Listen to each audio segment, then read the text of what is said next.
সকালে শক্তিশালী ভূমিকম্পে রাজধানীর বংশালের কসাইটুলিতে পাঁচতলা ভবনের রেলিং ভেঙে পড়ে তিনজন নিহত হয়েছেন।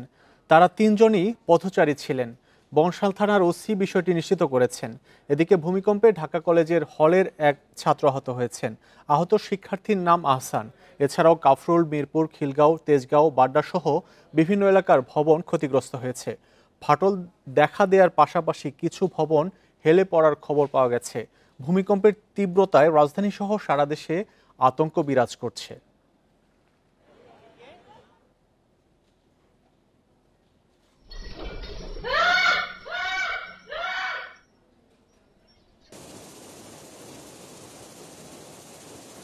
এই আজকে যে ভূমিকম্প হলো, এই ভূমিকম্প নিয়ে আলোচনা করতে আমাদের সাথে যোগ দিয়েছেন জগন্নাথ বিশ্ববিদ্যালয়ের ভূগোল ও পরিবেশ বিভাগের অধ্যাপক ডক্টর মোহাম্মদ আব্দুল কাদির। জনাব কাদির, আপনাকে স্বাগত। আজকে আসলে কিছুক্ষণ আগেই যে ভূমিকম্পের ঘটনা ঘটলো, এটি এ যাবৎকালের সবচেয়ে বেশি ঝাঁকুনি এবং মাত্রার দিক দিয়ে বলতে গেলেও এটি সবচেয়ে বেশি মাত্রার একটি ভূমিকম্প এবং নিহতের ঘটনা ঘটেছে, আহতের ঘটনা ঘটেছে। আসলে কিভাবে আপনি ব্যাখ্যা করবেন ঢাকা আসলে কতটুকু ঝুঁকিপূর্ণ? আরেকটু যদি মাত্রা বেশি হতো সেক্ষেত্রে ভূমিকম্পে কি পরিমাণ ক্ষয়ক্ষতি হতে পারত? ধন্যবাদ আপনাকে। আপনার মাধ্যমে ইন্ডিপেন্ডেন্ট টেলিভিশনের দর্শক শ্রোতাদেরকে ধন্যবাদ জানাচ্ছি। আপনি ঠিকই বলেছেন যে যে মাত্রার ভূমিকম্প হয়েছে সেটা খুব নিকট অতীতে, গত কয়েক বছরের মধ্যে হয়তো হয়নি, কিন্তু এর চেয়ে বেশি মাত্রার ভূমিকম্প বাংলাদেশে হয়েছে। ভূমিকম্প হওয়ার যে কারণগুলো সেগুলো আমরা আসলে অনেকেই জানি, যে ইন্ডিয়ান প্লেট, ইউরেশিয়ান প্লেট এবং বার্মিজ প্লেট প্রতিনিয়ত তাদের যে সাবডাকশন জোনে একটি প্লেটের মধ্যে আরেকটা প্লেটের নিচে ঢুকে যাওয়া এবং সংঘর্ষের ফলে ভূমিকম্পটা হয়। এবং এটি আমাদের ঠেকানোর কোনো উপায় নেই, ভূমিকম্প হবেই। এবং বিশেষজ্ঞরা যেমনটি তাদের বৈজ্ঞানিক গবেষণা থেকে লব্ধ তথ্য থেকে জানতে পেরেছেন যে অচিরেই বা খুব নিকট অতীতে, নিকট ভবিষ্যতে আমাদের বড় মাত্রার একটি ভূমিকম্প হওয়ার সম্ভাবনা রয়েছে। আপনি যে প্রশ্নটি তুলেছেন এটি অত্যন্ত গুরুত্বপূর্ণ, যে ঢাকা শহরের কি অবস্থা হবে।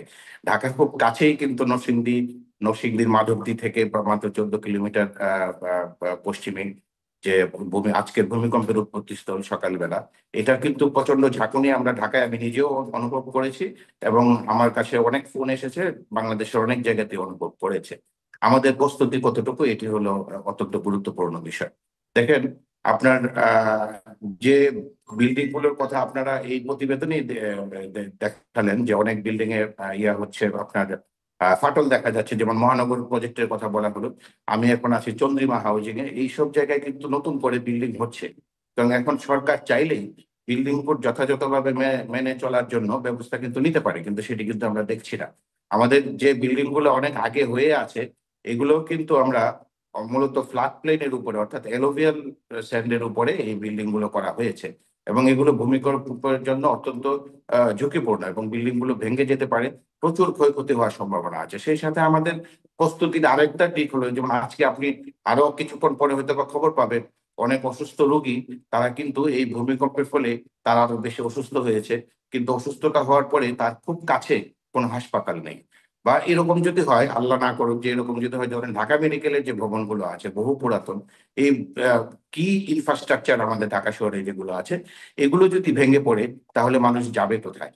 এবং বড় ধরনের ভূমিকম্প হলে প্রচুর ডেব্রিস উৎপাদন হবে, প্রচুর আপনার ফায়ার সার্ভিসের গাড়িগুলো, আমাদের যে বিল্ডিং গুলো করা হয়েছে, পর্যাপ্ত আপনার রাস্তার প্রশস্ততা পর্যাপ্ত না থাকার কারণে সেই গাড়িগুলো কিন্তু এক জায়গা থেকে আরেক জায়গায় যেতে পারবে না, এবং মানুষ যদি চিকিৎসা না পায়, আহত মানুষ যদি চিকিৎসা না পায়, তাহলে ক্ষয়ক্ষতির পরিমাণ কিন্তু আরো বাড়বে। এই জন্য আমি মনে করি যে এখন ছিলেন আমাদের ক্ষয়ক্ষতির যে বিষয়টি, কিছুক্ষণ আগেই বাড্ডা থেকে আমাদের সহকর্মী জানাচ্ছিলেন একটি ভবন হেলে পড়েছে, কিন্তু ভবন মালিক সেটি আসলে স্বীকার করতে চাইছে না, বলছে এটি আগে থেকে এমন ছিল এবং গণমাধ্যম কর্মীদেরকেও সেখানে আসলে ভিড়তে দিচ্ছে না। আসলে এই বিষয়টি আসলে কিভাবে দেখছেন? এটি আসলে কিভাবে সমাধান করা যায়? আপনি দেখেন যে আপনাদের প্রতিবেদনে কিন্তু আপনার বাড্ডা লিংক রোডের কথা বলা হলো, মহানগর প্রজেক্টের কথা বলা হলো। এই জন্য এক একটা জায়গার আপনার বৈশিষ্ট্য কিন্তু এক এক রকম। এই জন্য আমাদের আসলে ঝুঁকি নিরূপণটা খুব গুরুত্বপূর্ণ। এবং এই যে ভবন মালিক বলছে যে বিল্ডিংটা আগেই ছিল, তার কারণ হলো আপনি খোঁজ নিয়ে দেখবেন যে ভবন মালিকের আসলে পর্যাপ্ত যত জায়গা থেকে অনুমোদন নেওয়ার দরকার ছিল এই বিল্ডিংটা করার সময়, ভবনটি করার সময়, নিশ্চয়ই সে সব জায়গা থেকে অনুমতি নেয়নি। এই ভয়ে সে মানুষকে বলছে ভিতরে থাকার জন্য। এখন ভূমিকম্প হওয়ার সময়, যে ঠিক যে সময়টাতে আপনার কম্পন অনুভূত হচ্ছে, এই সময়টাতে দিনের বেলা হতে পারে, রাতের বেলা হতে পারে। মানুষ লিফটের মধ্যে থাকতে পারে, গাড়িতে থাকতে পারে, তার ভবনে থাকতে পারে, তার বিছানায় ঘুমিয়ে থাকতে পারে। এখন কোন সময় তার আসলে কি করণীয়, ভূমিকম্প হওয়ার সময় কি করণীয়, ভূমিকম্পের অব্যবহিত পরে, এই জিনিসগুলো কিন্তু মানুষ আসলে সঠিকভাবে সচেতন নয়। এই জন্য আমাদের আসলে ভূমিকম্প ঝুঁকি নিরূপণ করা এবং সেই ঝুঁকি অনুযায়ী মানুষকে প্রস্তুত করা, এটি অত্যন্ত গুরুত্বপূর্ণ বিষয়। আপনাকে মনে মানুষকে আরো রাখতে হবে সচেতন হতে পাশাপাশি। হবে। জনাব আব্দুল কাদির, আমাদের সাথে যুক্ত হওয়ার জন্য আপনাকে অনেক ধন্যবাদ।